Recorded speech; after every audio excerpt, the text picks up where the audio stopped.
नमस्कार मित्रांनो, स्वागत आहे तुमचं आताच्या ब्रेकिंग न्यूजमध्ये।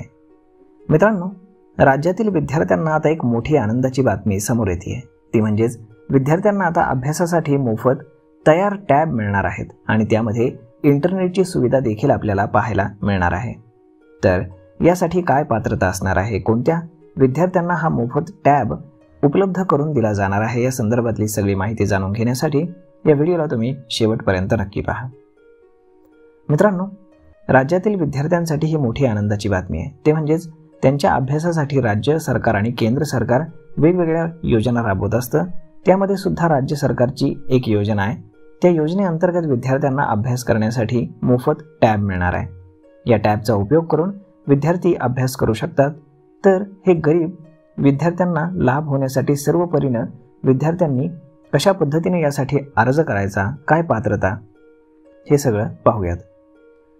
महाराष्ट्र राज्यातील आर्थिकदृष्ट्या दुर्बल आणि सामाजिक न्याय प्रवर्गातील विद्यार्थ्यांसाठी शिक्षणाच्या क्षेत्रामध्ये एक महत्त्वपूर्ण पाऊल हे उचलले गेले। महात्मा ज्योतिबा फुले संशोधन आणि प्रशिक्षण संस्था नागपूर यांनी वर्ष 2025 ते 27च्या शैक्षणिक वर्षासाठी स्पर्धा परीक्षांच्या तयारीकरता एक व्यापक योजना सुरू केली आहे। डिजिटल युगाच्या गरजा लक्षात घेऊन महाज्योती संस्थेनं विद्यार्थ्यांसाठी आधुनिक तंत्रज्ञानाचा वापर करून शिक्षण पुरवण्याची व्यवस्था केलेली आहे। निवडून आलेल्या प्रत्येक विद्यार्थ्याला अत्याधुनिक टॅब मिळणार आहे, ज्यावरती सर्व अभ्यासक्रम आणि शिक्षण साहित्य उपलब्ध असेल। याशिवाय रोज 6 GB हाय स्पीड इंटरनेट डेटाची देखील सुविधा प्रदान केली जाणार आहे, ज्यामुळे विद्यार्थी निर्बंध मनानं ऑनलाईन अभ्यास करू शकतील। मे महिन्याच्या शेवटी महाज्योती संस्थेने एक महत्त्वाचं शुद्धीपत्रक जारी केलं आहे, ज्यामध्ये अर्ज प्रक्रियेतील काही महत्त्वपूर्ण बदल हे जाहीर करण्यात आलेत। मूळतः निश्चित केलेली अर्ज याची मुदत वाढवण्यात आलेली आहे आणि आता विद्यार्थी 20 जून 2025 पर्यंत आपले अर्ज सादर करू शकतात। या मुदतीचा फायदा केवळ नवीन अर्जदारांनाच होणार नाही, तर ज्या विद्यार्थ्यांनी यापूर्वी अर्ज केलेले आहेत परंतु त्यांच्या कागदपत्रांमध्ये काही त्रुटी राहिलेल्या आहेत, त्यांना देखील आपले अर्ज दुरुस्त करण्याची संधी मिळणार आहे। यामध्ये नॉन क्रिमिलियर प्रमाणपत्र, शैक्षणिक संस्थेकडून मिळालेलं बोनाफाईड प्रमाणपत्र आणि इतर आवश्यक दस्तऐवजांचा समावेश आहे।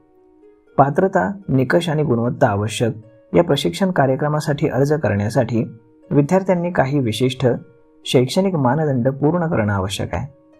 महत्त्वाची बाब म्हणजे ग्रामीण आणि शहरी भागातील विद्यार्थ्यांसाठी वेगवेगळे मापदंड तयार करण्यात आलेले आहेत, जे त्यांच्या शैक्षणिक परिस्थितीचा विचार करून आणि ग्रामीण भागातील विद्यार्थ्यांना 10वी मध्ये किमान 60% गुण मिळवलेले असतील तर, आणि जर शहरी भागातील विद्यार्थ्यांना 70% गुण मिळालेले असतील तरच हा टॅब त्यांना मिळणार आहे। तर मग मित्रांनो, अशा पद्धतीनं विद्यार्थ्यांना आता शिक्षणासाठी मोफत टॅबची देखील सुविधा करून देण्यात आलेली आहे। यावरती आपलं मत काय हे तुम्ही आम्हाला कमेंट करून नक्कीच सांगा। आणि जर आवडला असेल हा व्हिडिओ तर आपल्या जवळच्या मित्रमंडळींसोबत देखील हा व्हिडिओ तुम्ही शेअर करायला विसरू नका। धन्यवाद।